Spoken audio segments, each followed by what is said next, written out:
સતલાસના તાલુકા ભાજપના પ્રમુખ વિરેન્દ્રસિંહ ચૌહાણની ટીમે મુસ્લિમ સમાજની સભા યોજી। વાવ સોસાયટીના હોલમાં યોજાયેલા કાર્યક્રમમાં ભાજપના આગેવાનોનું મુસ્લિમ સમાજ દ્વારા સન્માન કરવામાં આવ્યું। પાટણ સાંસદ ભરતસિંહ ડાભીએ તાજેતરમાં ખૂબ જ મોટી મદદ કરી સમાજને વિકાસ માટે રાહ ચીધી। સૌ પ્રથમ વખત ભાજપના કોઈ હોદ્દેદારોએ મુસ્લિમ સમાજના લોકોની ચિંતા કરતા સમગ્ર સમાજમાંથી મોટી સંખ્યામાં લોકો ભાજપની વિચારધારામાં લીન થયા।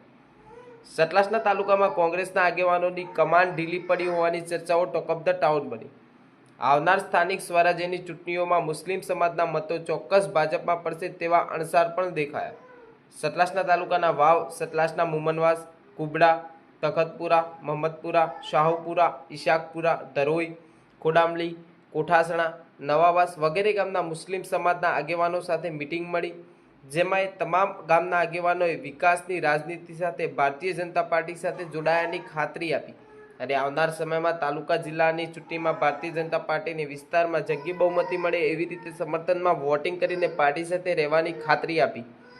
એ મિટિંગમાં મારા સાથી એવા સતલાસના તાલુકા પંચાયત પ્રમુખ પતિ કિશોરસિંહ ચૌહાણ, અગ્રણી કનુભાઈ સહિત સરપંચ ઉસ્માનભાઈ મોમીન, સરપંચ હકીમભાઈ મોમીન, સરપંચ રજાકભાઈ મેમણ, મેમણ ડૉક્ટર ઇકબાલભાઈ, મેમણ ગફુરભાઈ અને જાવેદભાઈ મેમણ અને મેમણ મોહસિનભાઈ અને બીજા કેટલાય આગેવાનો હાજર રહ્યા હતા।